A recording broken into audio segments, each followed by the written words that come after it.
every 10 years, typically based on census data, a state would redraw the districts.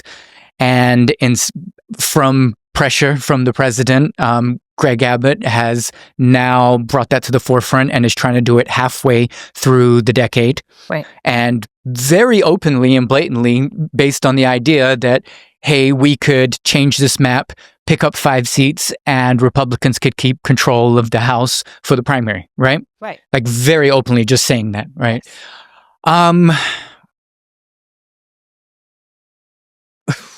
I don't even know what my question is. I was like, what the hell? Yeah. It is. I mean, I think it was very much like that. I think, it got shoved in because of a mandate from the Department of Justice and Trump basically saying, this is what I want.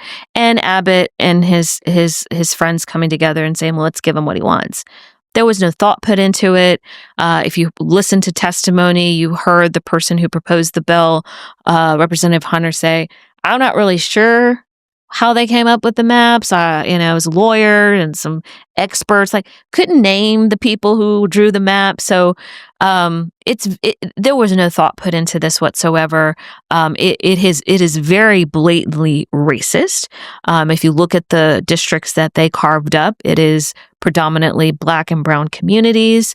They did it in a way where they were able to sort of find areas where there is less voter turnout so that they could, really just make it what they wanted it to be.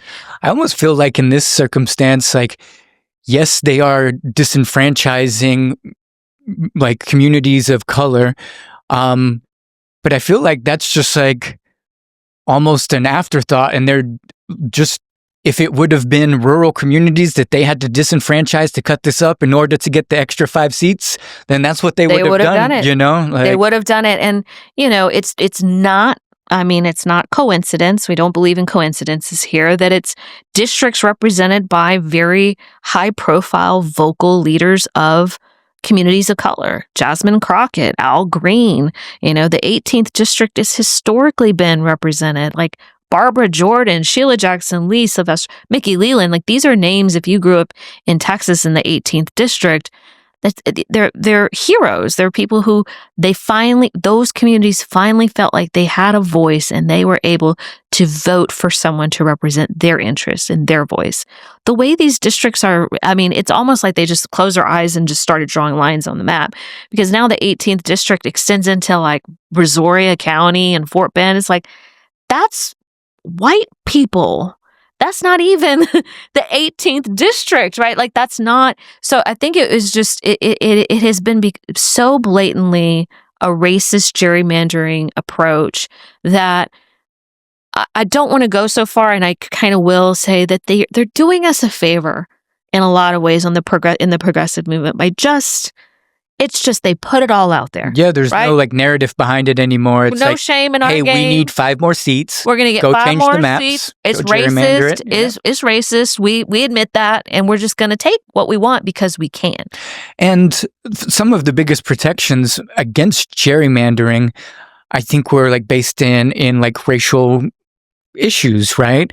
But with the courts having this tilt to them now, I do worry that, one, it might take too long, right? And so I don't know the logistics behind. I've heard that the FBI is now going to assist in bringing back on the game.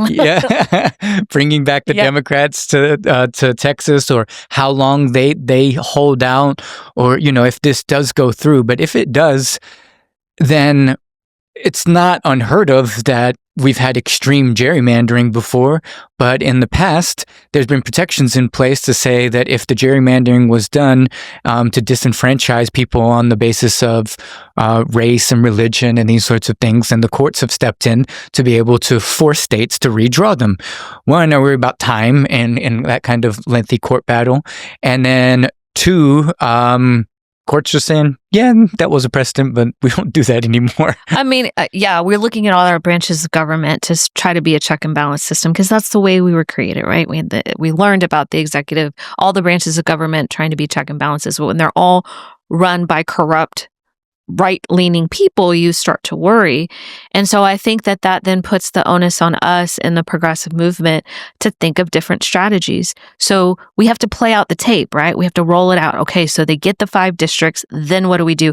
In Texas, we go into those districts and we start working. Right. We start educating people about what the issues are. We register people to vote and we get them out to vote. Right. So there's that work in Texas. I did see that on a, I think it was a Texas Tribune article. It was like the 5 seats even with the new maps, the 5 seats may not be as easy as as Republicans are thinking. That's right. We don't concede, right? We keep moving.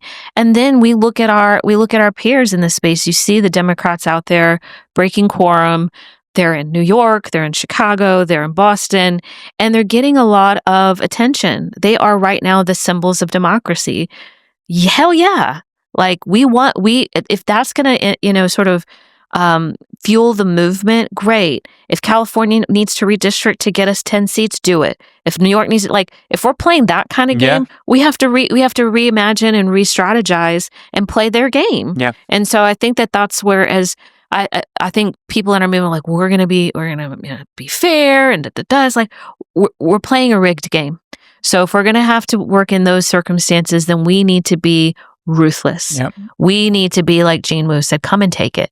And it's been a criticism of the Democratic Party for a while now, is that we're playing nice and they're not, right? That's right. We're going high and they're going low, right? That's right. And that's that sort of stuff. So I agree.